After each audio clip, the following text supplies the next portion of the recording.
seems relatively non-controversial. Scott Ross, though, was the director of One Wisconsin Now. He opposes these laws, and he joins us. Scott, I don't know if you saw the interview we just did, but it was with a self-described progressive on the campus of Evergreen who has been physically threatened because he has a different view. And this kind of thing is happening on a bunch of campuses, and I would think that sincere liberals would be upset about it and would be trying to fix it, but they're not. Why?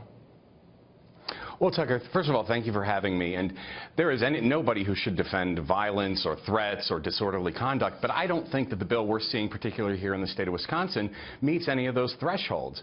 What's happening is we have a coordinated effort to try and suppress free speech by government on University of Wisconsin campuses to intimidate students, faculty, and administrators from discussing critically important issues facing the public policy debate. I don't know who writes your talking points. I mean, do you live in this country? Are you watching what's happening on college campuses? I mean, a lot of them, not just Evergreen and Berkeley, but lots of campuses where people stand up and they're like, I disagree, and they're shouted down and people threaten them. That's a real thing. That's not a creation of this show or Fox News or the right. I mean, that's totally real. Why aren't you upset about it? Well, what I think is this, is that we have, in the legislation here in the state of Wisconsin, a potential solution that is infinitely worse than the alleged problem. You have the hand of government coming in trying to intimidate people from speaking out on campus. Now, listen. Our college campuses have multiple jurisdictions of law enforcement. Here in Wisconsin, you've got Capitol Police, you've got City Police, you've got Campus Police. If somebody crosses the line into disorderly conduct, they can be prosecuted and detained by trained law enforcement officials. This bill is not that. This bill is providing some sort of safe space where people can't have an honest and frank debate about really important issues. They can't have them now in case after case. And again, I know that, people try to dismiss this as something, that demagogues are ginning up to get right-wingers exercise, but that is demonstrably not true. We do this every week. It's totally real. People who can't speak on campus because they have a divergent view from the majority, and I thought the whole point of being a liberal was to defend people like that. Where have you been when this is going on? What have you done to defend free speech? Tucker, I have stood with conservatives and Republicans in fighting for free speech rights here in the state of Wisconsin. That is a certainty.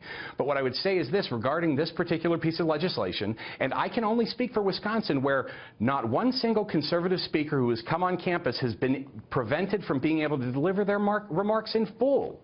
And so I think that's the thing that we have to remember here, is that once you create that chilling environment where people are afraid to speak out, that's where you don't have the opportunity to listen to each other, it's almost like find out what the decision. Do you have kids in school? Because I've got 4 of them. And you talk to any of them or their friends or anybody who's in college right now, and they're like, look, I don't want to give my opinion because I'm going to be penalized. Anyone who's not in a very specific narrow band of progressive thought is hurt.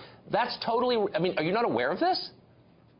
I think that threatening anybody with violence or intimidating them is a terrible thing that should be prosecuted. What I don't like is the government, big government, coming in and writing laws that tell people they can and cannot speak on campus, and that is what this legislation is here in the state of Wisconsin. This is already government. What do you think UC Berkeley is? No. What do you think Madison is? These are government schools, and the government is doing literally nothing to protect the rights of the minority. And again, this ought to be something that you're like waking up mad about every day. Where are liberals? Are there any left?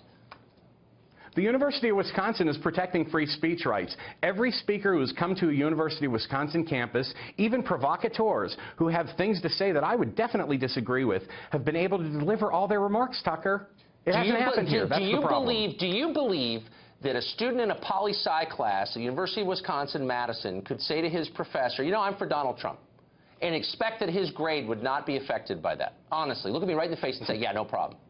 Absolutely. That's ridiculous. But what I will say is this. Wait, you're we saying got the records for the creation of this bill here in the state of Wisconsin. Wait, hold on. And what we found was that they had originally wanted the Republican Attorney General to be involved in the prosecution and oversight of this, and he flat out refused, and they had to take him off the bill. I don't care what your Republican Attorney General thinks this is a step over the line. Then the legislators should think the same. Some Republican disagrees with me. That means nothing to me. Where are the elected officials saying we're taking an absolutist position on the First Amendment? You should not have your rights abridged as enumerated in the Bill of Rights. The first one is a right to say what you think is true. Where are the politicians standing up for that? I don't see any on the left. Do you?